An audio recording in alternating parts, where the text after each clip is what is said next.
Hi, everyone. Ivany, the artistic director for Against the Grain Theater, and thanks for tuning in. If you are checking us out, Justin, you're awesome. Thanks for checking us out. Suzanne Van Stone, hi. Thanks for watching along with us, as well as Candace and Christopher Bozak, Kim, Miriam as well. Thanks for tuning in. It's been a summer. Today's August 6th. Can you believe we're already into August? Time is flying by. And I'm really excited to be here and to be able to talk to artists who are doing amazing things in our industry. Big thank you goes out to the Yukon Arts Center who are sponsoring this series, bringing sort of music and interviews and opera to the people out in our digital community. And I'd like to introduce someone who is very important to me, very important to the opera community and just to the arts in general. And I'd like to bring in the one, the only Peter Sellars. Hi, Peter. Beautiful to see you, Joe. Beautiful to see you. My goodness. Very beautiful to see you. Can I say that? You can. Thank you. I guess like right off the bat, for anyone who's kind of watching and seeing you and seeing us, how are you doing today? Well, I mean, this time is so intense, is so tragic, is heartbreaking, and watching something end badly, horribly in my country, and and and at the same time watching something begin, which is thrilling and beautiful. And I think the planet was trying to get our attention Mm. and tell the human race, excuse me, you need to be living differently. And nobody was paying attention at all. So the planet called its friend the virus and said, could you get these people to pay attention? And the virus said, well, I think I could at least make them stop what they're doing. And so we all have stopped what we're doing. And that's really intense. I mean, for a lot of people, it means there's no income. And and a lot of things are just bottomed out in the whole economy. And then meanwhile, we're losing people a lot. And of course, LA has been a really big spike these last few weeks. So there's all that. But again, the beauty is that the virus was here to say three words: Black Lives Matter. Mm. And to hear those words across the whole planet right now, and to say that, okay, that's an environmental phrase, because where are the places of greatest environmental degradation? There where people of color are living. And so the message is really, really powerful. And it's a privilege to be alive, those of us who are still living. Mm. That's deep. That's powerful. Mm. Well, you You, can't. It's. I mean, we've been given our marching orders, and yeah. the whole planet has said, "What are you going to do next? Can't keep doing what you're doing. So tell us what you're going to do next." Were you, I don't want to say sensitive to this before, but did it come as a surprise, or is it sort of a shock to how, I think we're both in industries which are very busy, schedules and organization and move, move, move. Um, were you surprised by all this, or did you kind of see it coming in some ways? Well, I think most of us have been working for a number of years on the environmental front and on the question of I like the term ecological civilization, which Hmm. is what the Chinese government has put into their constitution. And one of the five things that every single project has to be judged by is this ecological civilization? Are we making a civilization that is ecological? That's really beautiful. And to think that the arts are playing a role in shaping an ecological civilization is really very beautiful. So that's been very important to me for a few years now. But of course, the so many things. I mean, a lot of my work has been about, you know, prison system and all kinds of stuff that is really out of control and truly not functioning. And a lot of my work has been with indigenous artists, and suddenly things that you had to really get people to pay attention to, suddenly it's millions of people in the streets who Hmm. are talking about this and demanding movement and demanding a new era. And oh, that's just thrilling. It's so beautiful. I mean, it's incredible to be alive now. Hmm. That's, I think, the the flip side of this coin is there's so much fear and worry of the unknown, and will I get this, and what about my loved ones? But like you said, there's a positive side to this, which is there's space to breathe and time to think and time to listen. Yeah. And one of the things I'm working on is a Buddhist sutra from the first century called the Vimalakirti Sutra. And the main figure in it is not Buddha for once. It's really this businessman named Vimalakirti, and he's ill. And Buddha says to all of his disciples, you have to go learn something from this businessman who's sick. And none of his disciples want to go because if you're serious about Buddhism, you're not a business person. You're a monk, and you've left the world and left society. And Buddha finally says, shut up and go listen to him.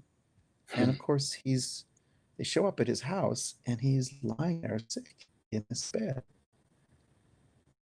And for me, it's one of the most beautiful images that they knew already clearly in the first century is when you are having a conversation with somebody who's ill, you listen differently. You actually have to listen differently, and you realize that it means something deeper. And you're also realizing someone's trying to communicate with you through a lot of pain. And to me, that's the listening we're talking about right now in our time. Is can you hear what people are trying to say through a lot of pain Hmm. that's accumulated across generations? And that pain is real and has only intensified in the last 50 years.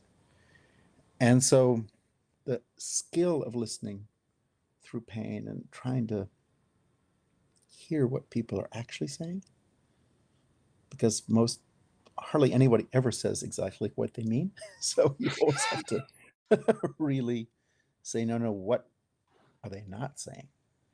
And I think that's one of the most important things is to hear what is still not being said. Hmm. And so this COVID time is a time of that kind of deep listening to yourself. What are the things you won't say to yourself? And then, of course, to other people. And to recognize that the pain means everybody has to get real in some very intense way. And again, in the indigenous sense, pain is not a affliction, it's a teaching. It's like, excuse me, your hand is in that open flame. We're going to send a message to you that you should, from your fingertip to your brain, please remove your hand from the fire. And, that's not an affliction, it's a message. So, what Yes. is needed is not painkillers, but greater sensitivity to pain. Hmm. Because we've so novocained ourselves about our own emotions, much less other people's emotions, which I suppose is one of the reasons we do opera, is opera somehow opens emotional channels that are otherwise fairly censored. Hmm. For for you, I don't even know the original story, but for how you got into opera, but is that what it's always been for you? Just sort of not just an art form or something to do, but there's something magical and spiritual about opera. Has it always been that from the beginning? Magic and spirituality are beautiful. That's true. And, an opera is dealing with that part of you that is singing as you walk down the street. So that's beautiful. Um, I got into opera just because it was an interdisciplinary art form. That the word is literally the plural of work. It's works, the works, and it's poetry and it's dance and it's visual art and it's theater and it's music. Wow. So I love that it's the place where all those things meet and lots of cultures meet, lots of different types of people meet. So for me, opera was just a really interesting point of contact across art forms and cultures. And so I never really thought of it as the opera repertory, which doesn't interest me that much, but just this idea of all these different ways of understanding the world all combining to give you one beyond belief, like immense thing that's just super complex and mind blowing and beyond anything you can describe. I guess that's why I like Yeah. it. When I was a student learning about opera, and I didn't know as much about it, um, there was a trio of three operas, the Da Ponte Mozart operas, that I watched quite a bit because they were different, they were unique, and they said something. And that was your three interpretations of them, which off the top of my head, I don't know the date that they were filmed or produced, but you look at them, they're in some ways prophetic. And I don't know if you've thought of them that way. It's just kind of eerie how similar the Marriage of Figaro is to today, how the Don Giovanni, that shows me that's always been a part of who you are. And did you know that then, or was that sort of in line? Does that make sense? Well, I mean, let's put it this way. Mozart wrote those pieces when he was young. So, you know, my friends and I were working on them when we were young, and we just said, okay, let's make this in the image of what our generation is thinking and dealing with. Hmm. And, and so all that stuff, it's not that Donald Trump arrived a week ago. Like that was all set up in the 80s. Everything Yeah. that we're experiencing now was actually created in the 80s. And so we did the Marriage of Figaro and set it in Trump Tower, Hmm. and like, hello. In the 80s. Yeah. and but it's like whatever seeds you're planting are going to be what grows later. Yeah. And there it is. And so it's just was we just wanted opera to behave the way we behaved, and not be about dead people and not be something that was finished, but something that is actually new. And every time you enter it, you just go, oh my God, you see your world so vividly. And you realize that your world is not the only time the world ever did these things. Hmm. That's incredible. But also you realize that, Mozart and Shakespeare had no idea what we would make of these pieces hundreds of years later. And of course, the things that we're seeing, they could never have seen. And Hmm. that's what lets you know this is a great piece. That's the definition of classic, is that every generation sees completely new things in them. That's pretty thrilling. But yes, when I was young, I was very annoyed to, opera was so boring. And I just want to say, come on, wake up, everyone. Yeah. Uh, And your Don Giovanni, which I have not seen that done anywhere else, but you cast two twin brothers, two black beautiful performers as Leporello and Don Giovanni, and sort of you can't, in the age-old plot of opera plot where how can you believe that this person is that person? With identical twins, you can do a pretty good job. Eugene and Herbert were twins. And Yeah. so, like, literally, uh, it was so crazy. One of them auditioned. We were making auditions for Figaro, and one of them auditioned before lunch. And then we came back after lunch, and I said to the person running the auditions, I think there's a mistake. We saw this person already this morning. And they said, no, no, that's his brother. And we were working on Figaro, and then we said, oh no, my God, if we have these people, we have to do Don Giovanni. Because finally Don Giovanni made sense. And Yeah. finally it was real, and finally the genius of these two spectacular performers just took the music and the drama to a place it never went before. And it was dangerous, it was sexy, it was alive. It wasn't like ho ho ho, and here I'm raising my goblet, in my big silly puffy outfit. It had this edge to it, which is of course what Black culture always has, is this edge that cuts across the realm of pretense and hypocrisy, Mhm. and nails you. So, and these Eugene and Herbert just are so gifted. Yeah. Hmm. And you're Unforgettable. unforgettable. They're still imprinted in my mind, in the cozy of just looking at the world in this farcical. Again, I do you. I don't know if you. I'm sure you do, in a very big way, but realize how many people you've impacted by your art, by your creativity. It's yeah. Well, it's so basic. I mean, Cozy was the first thing I directed when I was like practically out of school. I think I was like 21, and I had this amazing cast of people. We worked in the library of Emmanuel Church, and we were all young, and so there were no rules. It was not an opera house in sight, and we were just hanging out. And so we could really stage Act Two finale at 3 in the morning, which is exactly when it happens. And get that just like stunned, freaked out, staring straight ahead, like super intensity, where all these resentments are starting to come out in a way that never would have happened earlier. And meanwhile, everybody says, no, no, hold it back, hold it back, hold it back. And the exhaustion and the rage and the hurt and the search for love, 3 a.m. Hmm. And that rehearsal went through the night. And you can Wow. taste that. You can taste that because we weren't working in a world of rules. We were working in a world of just trying to touch our lives, which this music does so deeply. And I had these singers who were so courageous. They wouldn't say, "Oh, I don't do that." I would say, "Well, what about that?" And we went so far.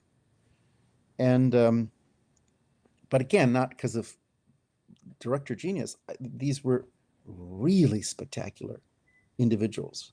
Most of them did not have singing careers later. They were just amazing people. Yeah.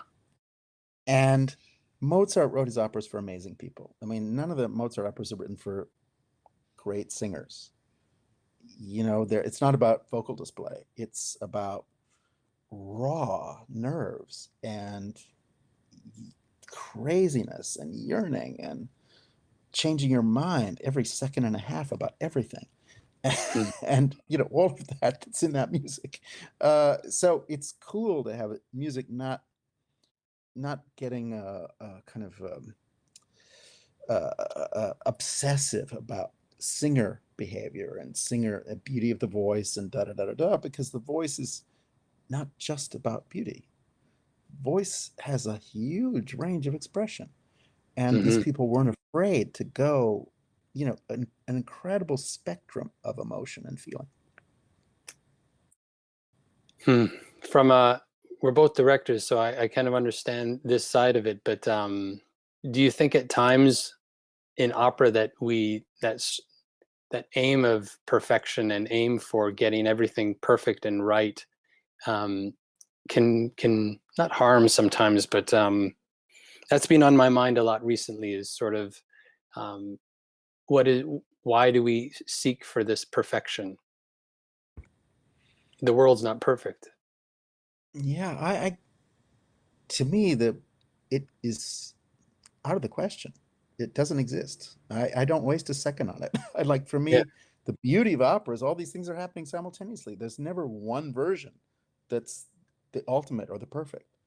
There's a million possibilities for how those electrons could come together on this particular moment.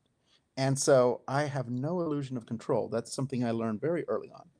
Hmm. You're not in control in any way, but you're releasing a set of things into the world that are going to come back in all kinds of ways. And every time you experience it, you're going to feel it differently. You're going to notice something else. There's never one viewpoint. There's never one climactic moment where everything suddenly is perfect. It's like the opposite. It's the rawness and craziness of all these things happening simultaneously and never happening the same twice ever is super exhilarating. And to me, that's like, it's advanced physics in a beautiful way. It's that, that is the nature of the universe. And is infinitely expanding and non-repeating. And I love that. And I think some, opera people just got obsessed with recordings and, let's have the perfect recording of da da da da da. And you say, well, like that's not that interesting. And perfection is a rather shallow thing to shoot for. Mm. Right. I think just because what, as you said a minute ago so beautifully, I mean, what makes a human being human is we're not perfect. And so why would you want to be perfect? Like in a theater, like that's crazy. That's not human. Yeah. And we're here to talk about humans. And so, the great old conductor, Otto Klemper, who, was a really intense guy and climbed over the fence of more than one insane asylum to escape in the middle of the night. And when he was starting to make records with EMI, he was recording Bruckner symphonies and stuff, and he didn't want to do retakes. And the recording producer said, "No, no, but the horn, just was out of tune here, and couldn't make the note." And Klemper said, "Well, it's only human, and that's the point, isn't it?"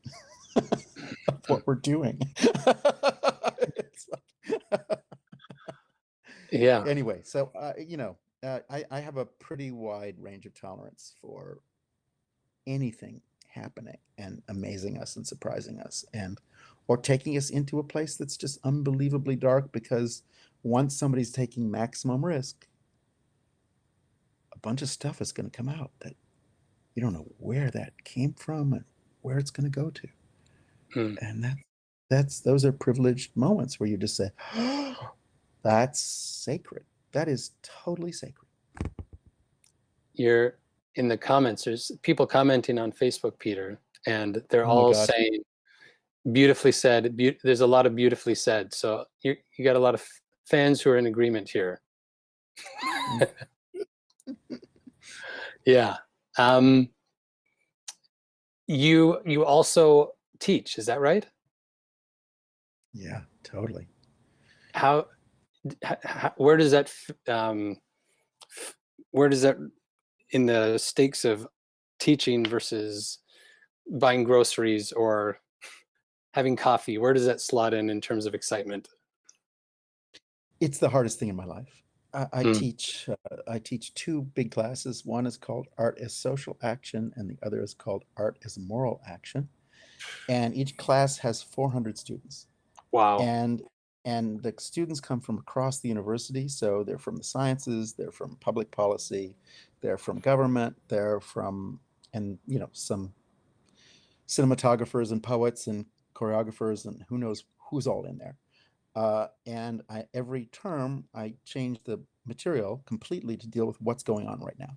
Wow. So we're treating current events, but not as political, but as cultural, which is what they are. Everything's actually a cultural war. And all of the violence is cultural misunderstanding or misrepresentation. And so everything is, so the class I'm doing right now that started this week is daily abolitionist practice. And we're just going to say, okay, I mean, in the 19th century, people knew slavery was wrong and they devoted their lives to not fixing it or adjusting it, but to end it. Hmm. It is wrong. And that intensity of that moral stand led to the Civil War. Hmm. And as I say in the introduction to the class, the trouble is that abolitionists were courageous. I mean, courageous. But they were very clear about what they were against, but they were not as clear about what they were for. And so the result is the Civil War happened. And at the end of the Civil War, after emancipation, all the structures of slavery came back in other forms. And they are with us now. Yeah. So if you're going up against this stuff, you can't just be oppositional. You've got to actually think, wait a minute, what are we going towards? Not just what are we going away from? And can we have as deep a vision of what we want as what we don't want? And articulate that really powerfully, really beautifully, and really imaginatively, because all of us are going towards something that nobody has ever seen. And to me, that's the task as artists. And that's why I teach this class about art as moral action, because most people can't bring to the world something they never saw. And so for me, it's artists who have to say, okay, let's imagine this and let's look at it. And to me, theater exists as a kind of science experiment. It's, here's the hypothesis. Let's try this out. What if we have this and this and that and that and this person and that situation? What will we get? And we're trying to imagine better outcomes than the stuff that we're surrounded with every day. And it's a place to work on the problem of how to be human and a place to rehearse the society we would like to live in. So that's my hope anyway. But teaching is the hardest thing in the world. And at the same time, all the things we care about, we're not going to live to see, and they're going to be the next generation doing them. So you've got to equip the next generation with everything you can possibly give them. That resonates in terms of, I think so much of it comes from within. And yes, it's great when our governments sort of hop on board and say will help change, but I think that comes from within. And like you said, when you can equip the next generation, who are not just the future, they're the present as well, they're going to enact that change and make it happen, I think. Yeah, and I think enormous part of our job is to get out of the way, damn it. Really just like stop being an obstacle. Stop being an obstacle and let people go. I mean, we've already spent so much on the next generation's credit cards, like max them out. And can we just shut up and get out of their way and let them have their lives? That would be the important next step. And at the same time, you want to just say, we need a space to think differently and to imagine. So for me, the classroom is a very serious place because, whatever we're doing in a theater, people are always thinking it's entertainment. And we're just like, we want to be loved. And to me, it's like, excuse me, no. That's really not what I want to do. I'm not here so you love me. I'm here so we can deal with some stuff. And that's going to be a little bit complicated and a little bit difficult and a little bit demanding of all of us. In a classroom, that's a given. And that's actually a relief. And we can go down very difficult paths that you don't know what they lead to and where they're going to come out. And so I really treasure this space that's not being judged. And everybody gets an A in my class because I'm really, for me, again, evaluation is the least interesting part of life. Why would you want to go through life evaluating everything? I mean, what a waste of energy and time. And, it is what it is, okay? Let's keep moving. Exactly. A good educator as well, her name is Nina Penner, and she's posed a question to us. She said, I would like to know what Joel and Peter think opera is going to look like in the future in reaction to the pandemic and Black Lives Matter. And I'm sure you either think about this all the time or have been asked this. And do you have thoughts? What do you think it's going to look like after this? Well, Joel, you're probably right on it, right? Right on it. It's a tricky thing. I think it's what we're seeing now is we're seeing a lot of people, a lot of artists who are owning up they're owning their art, they're owning their voice.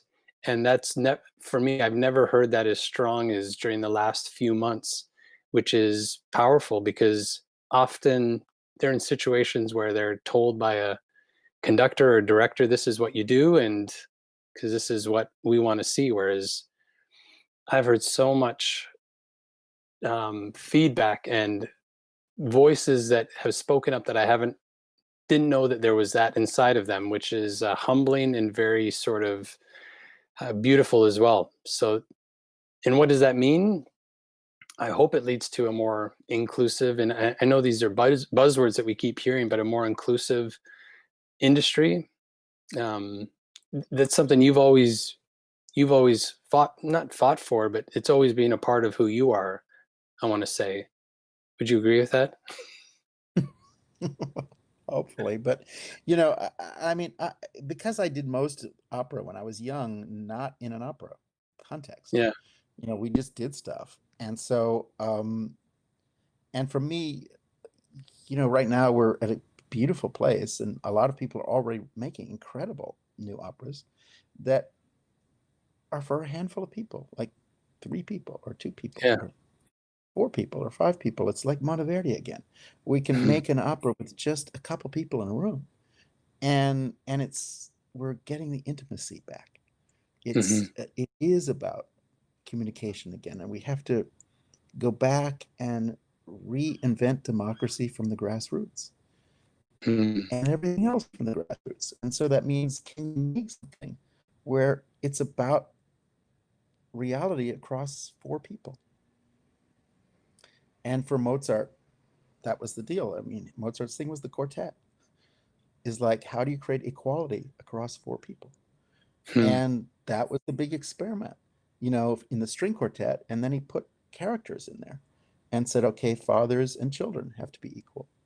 Hmm. Husbands and wives have to be equal. Servants and masters have to be equal. He tested every combination and said, okay, how are we going to find equality here? Hmm. And to me, we're back at that place where we're in this very basic place to say, what is equality? What does that sound like? What does that look like? How does that move? And how can we find it? And we Hmm. know that equality is as the Buddhists say, you know, holy liberation is the equality of all things. Hmm. How can we get that the human and the non-human are equal? How can we get that black and not black are equal? And that there's no separation. There's no separation. And have that indigenous understanding of wholeness Hmm. and interpenetrating relatedness, and that's everything working together, which is the truth. And we created all these capitalist structures which are about hierarchy, and you just go, no. Opera expresses a lot of hierarchy, so it's really nice to do the other thing. So I'm mostly working in very small contexts now with just a handful of people and genuinely tasting what equality would feel like. Hmm. Hmm. That's that's very beautiful. That's very responsible in terms of our pandemic as well. And that's the thing. It's kind of when instead of doing nothing, which you're used to doing 60 in the orchestra, 50 in the chorus, 18 soloists, and if you can't do that, we can't do anything. Whereas that's not true. It's wasn't true, and it won't be as well.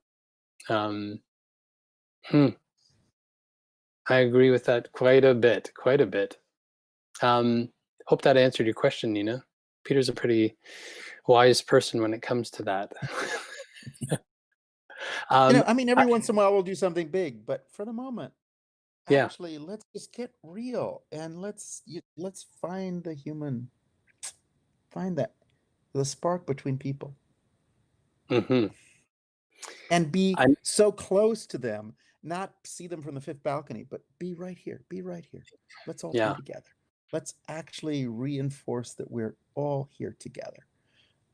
And yeah, so I'm enjoying that. I'm curious. How do you feel about this?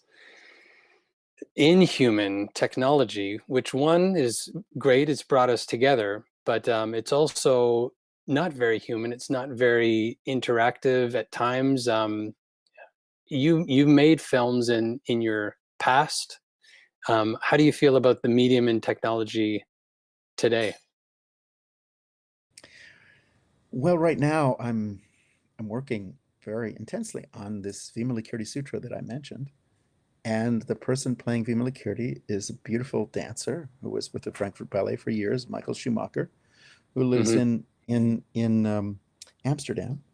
And the singer is a South Indian singer who also sings jazz, Ganavia Doraiswamy, and she's in Portland. And then we're working with a Chinese calligrapher, one of the greatest calligraphers of all time in Hangzhou, Wang Dongling. And our rehearsals are 3 in the afternoon his time, West Coast time midnight, 3 a.m. in East Coast, and 9 a.m. in Amsterdam. And we are having this text, three artists from three completely different uh, disciplines and art forms and cultures and geographies meditating on this text simultaneously in real time on three continents. And because it's Zoom, which is great, it's not, you can pin somebody and follow their line, but meanwhile, the interaction is occurring across the planet. So for me, that kind of image of connectedness and reality of connectedness is so beautiful. And we are working with these incredible young people at Bard College who are creating a completely new platform to replace Zoom, and that has a wider bandwidth for not only visual information, but particularly music. So that Hmm. a lot of things that just don't show up on Zoom very well at the moment, we're fixing that. And so by the time we're like every 2 weeks, they're inventing new stuff. And so the rehearsals go to some new place. And it's like, it's fantastic because they're literally every 2 weeks we get new technical breakthroughs. So it's pretty exciting. And I always try and tell people about Zoom. It's like we're sitting in a Model T Ford, and it's awkward and clumsy and really crude. And we say, "Excuse me, I travel by horseback. My horse knows me really well. We have a fantastic relationship. The only way to travel is on horseback." And you want to say, "Well, okay, but maybe you can get off your horse eventually, and there'll be other ways to travel." And so for me, it's like early days, early days, Yeah, early days. exactly. And meanwhile, I love new art forms when they're being born, Yeah, and they're clumsy, they're inadequate in some ways, but like any baby, they're also miraculous. And yeah. you're learning from them every minute. You're learning from them every minute. Hmm. I was telling someone earlier today on Zoom how Sammy this summer, um, he learned how to ride a bike without the training wheels, and to see that process of letting go, falling, hurting himself, crying, and instead of just giving up and saying, it's better with the training wheels, you just got to give it a chance and see where it can go, right? And now And he's flying. keep going, Yeah, don't stop, don't stop, don't don't stop. stop, don't stop. Yeah. So it's like, Beautiful. yeah, where will that Model T, which will turn into the Tesla, Right. where's where's Zoom going to go? And that's yeah, a benefit, and I think why we have to keep exploring, and why I think this technology will certainly stay after we're allowed back to congregate in large crowds as well. Um, you spoke of connecting across the cosmos at the same time, and someone actually emailed me about this question as well. You're very popular amongst a lot of people. Um, you've directed Copernicus. I don't know if you know this, but me reading about you directing Copernicus pointed me to Copernicus and to Claude Vivier, who I didn't know about. And I've since done the piece, and my goodness, it is so fascinating and just they wanted to know what drew you to Vivier and then to Copernicus. Wow. Okay.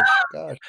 I know that's You know, not Joel, an I'm dreaming of seeing your version someday. I really am. And oh, and it's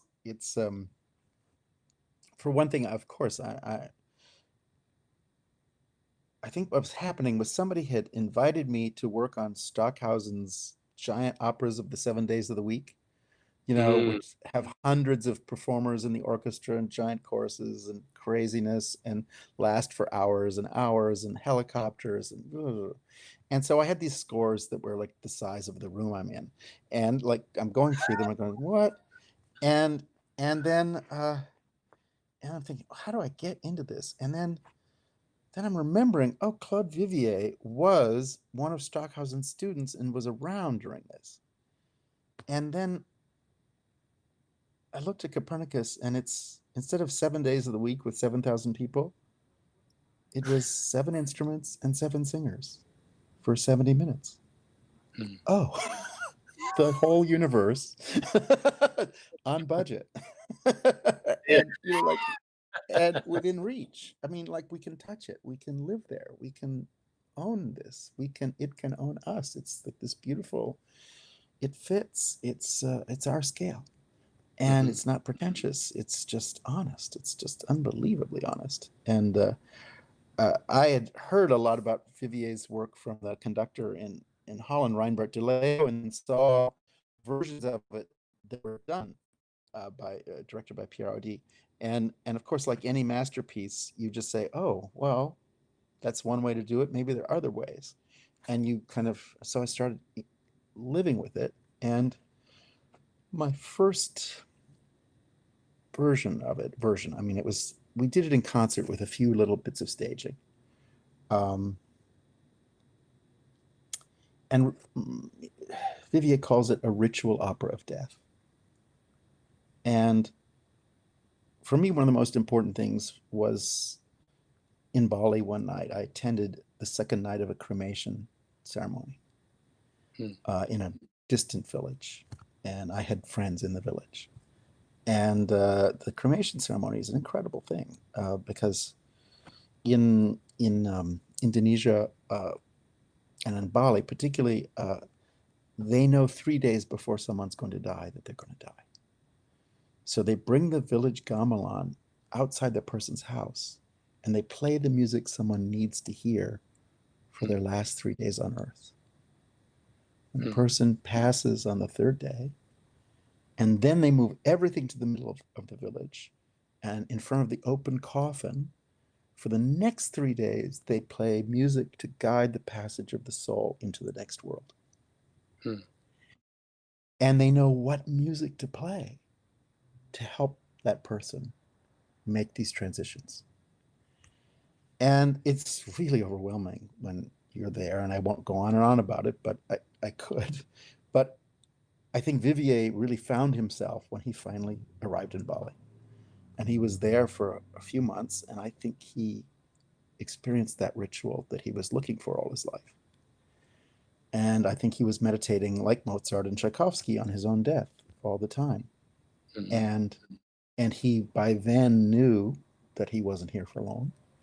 And like Mozart's Requiem or Tchaikovsky's Yolanta and Pathetique Symphony, this was somebody who decided he was going to write his own death in advance, kind of like a Tibetan Buddhist ceremony, to die beautifully. And so he wrote this piece that for me is what you hope you will die with, what you hope your grandmother died with, is the person who's dying hears all these voices saying, please don't be afraid. Don't be afraid. We've been waiting for you. Please, we're waiting for you. It's fine. It's Mhm. fine. We love you. We love you. We've been waiting all your life for you. We've been watching you. Please come join us. So beautiful. And then, of course, when you deal with the fact that Vivier was rejected from so many worlds, but he cared about Wagner and Mozart, Mhm. and of course, I've spent a lot of my life with the Magic Flute and with Tristan, which are both in there, and it's so beautiful that the Magic Flute, this Queen of the Night, is screaming all the time because why? Her child was taken from her, Mhm. And Vivier never met his mother because he was taken away from her as soon as he was born. And the end of the first part is when this person is finally leaving the world. He meets his mother. And she can sing that lullaby, that beautiful lullaby of the Queen of the Night not screaming, but finally holding her child and rocking that child to sleep as a person leaves the world. Oh my God.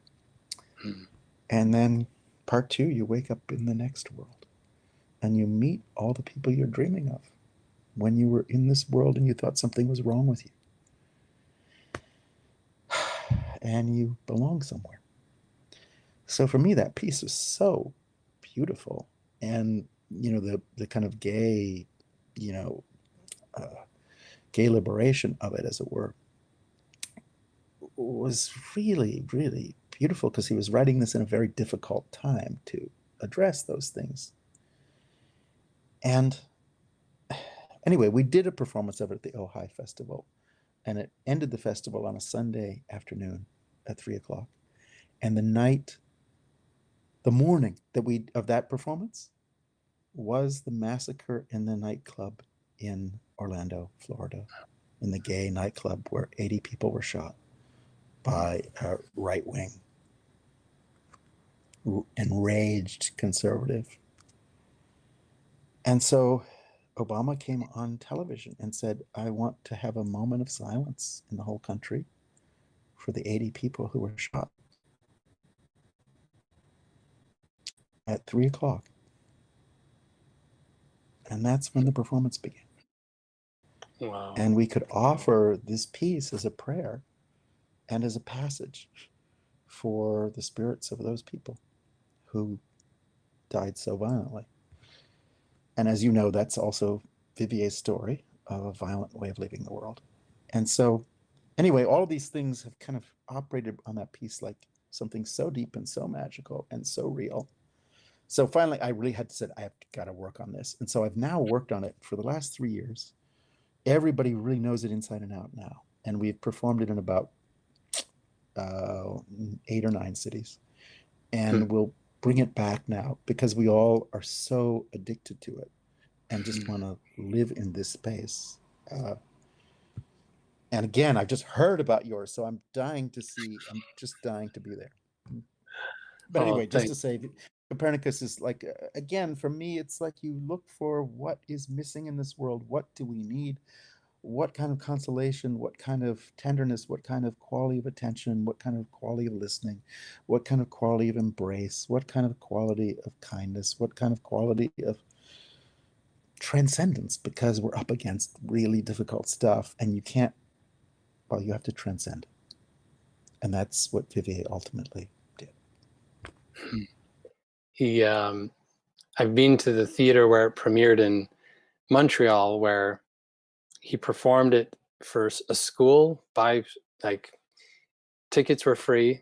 I think there were 2 performances of it. Like Dido and Aeneas. And so that's the thing for Canada, who I hope they know him more now and hopefully will know him more, because what's so fleeting is his limited number of works, and there won't be any more. Like, it's finite, and that's sort of tragic, sad, and beautiful at the same time, even though he lives on. Yeah. Well, it's the Schubert, Mozart, there's people who are here for a moment and they're bringing something, but part of what they're bringing is the fact that they're leaving. And so again, in the Magic Flute, every character ends every aria and every ensemble with goodbye, goodbye, goodbye, le beau, le beau, le beau. Every piece ends with goodbye, goodbye, goodbye, goodbye, goodbye. And death is as much a part of life as anything else. And so living with death is actually really one of the job descriptions. And that's kind of it. Despite many of our differences, we were all born and we will all die. That makes us, in my mind, that does make us equal in some degree, and at least at the beginning and at the end. Oh, definitely. Um, Nina said one of your favorite stagings is the Tristan, and she thanks you for that. Bless you, It's in Nina. Bless you. Wow. it was Yeah, one of that's a lot of her, years. yeah, it was a big case study in a book that she wrote. So there you go. Oh, well, That's hello. amazing. Thank you for writing about it. How beautiful. I got to read that. Yeah. Thanks, Nina. I got to read that. How beautiful. Okay. Do you, in all this, do you have a, either why are you, what still excites you about opera? Is there something that still excites you about doing opera? I mean, you're with people you love. Yeah. Step one. Uh, Step two, you're living with music every day. What's better Yeah. than that? Um, and and as I said, for most of my life, opera is not in an opera house. I've just done most things in all kinds of situations. So for me, opera is also truly about life and right in the middle of life, life inside of life. So it's very satisfying, uh, and I also love that it's so hard. And like anything worth doing, it's hard. That's how you know it's worth doing. Yeah. If anything is not hard, it's probably not worth doing. Yeah, that's true. Oh. Peter, I can't tell you how important you've been to me, how important you, I know you must be for many other people. I know so many singers and designers who look up to you and your team for what you've done over all these years and will keep doing. Um, I There was one other question. You're I don't want to say you're known for this, but you give incredible hugs, and you give incredible hugs to people who you, I don't want to say barely meet, but it's like when people need a hug at the right time. And obviously that's been must be very difficult during this time as well. How has that been in order your impulse to connect and to share? Satellite hugs are available. Yeah, exactly. Yeah, virtual hugs. uh, That's got to be tough, eh? yeah, no, but also I think a hug it's just is about no separation. It's just that there's Yeah, nothing that's between us. We're not having to talk through a wall. We're really, there's no separation. So for me, that's like super, super important.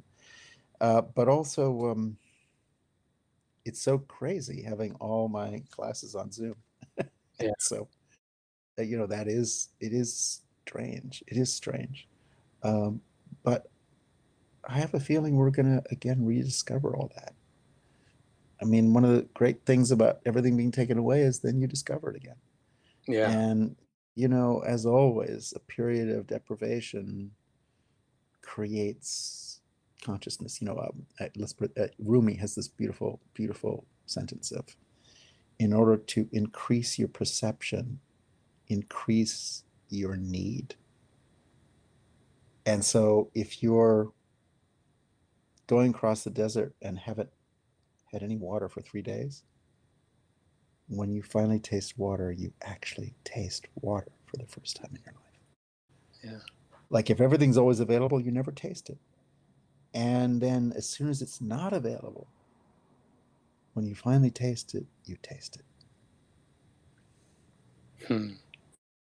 Thank you so much, Peter. Oh my God, Joel, it's just so awesome to see you. And as you know, it was in my life so beautiful to meet you at this kind of magic moment in your life. Yeah. And just, I still feel so moved by knowing you at that moment. Really, really, really moved. Oh, thank you. It was just perfect timing for me, and obviously my first son was born during that time, and I will never forget that. I'll never forget our lunches. I'll never forget um, your words, the hugs. So you're getting you should see all the hearts that are coming out on Facebook right now. I think they know who you are and what you're about. And thank you for your honesty. And yeah, keep doing it, and I can't wait to see you in person. Oh, more power to you. Just more power to you and the beautiful people you're working with and your beautiful children. And Miriam, I mean, my God, there's a lot of beauty, a Oh, lot of beauty in this world. thank Lots you and so lots of love. Just Wonderful. total love. Total love. Talk to you soon.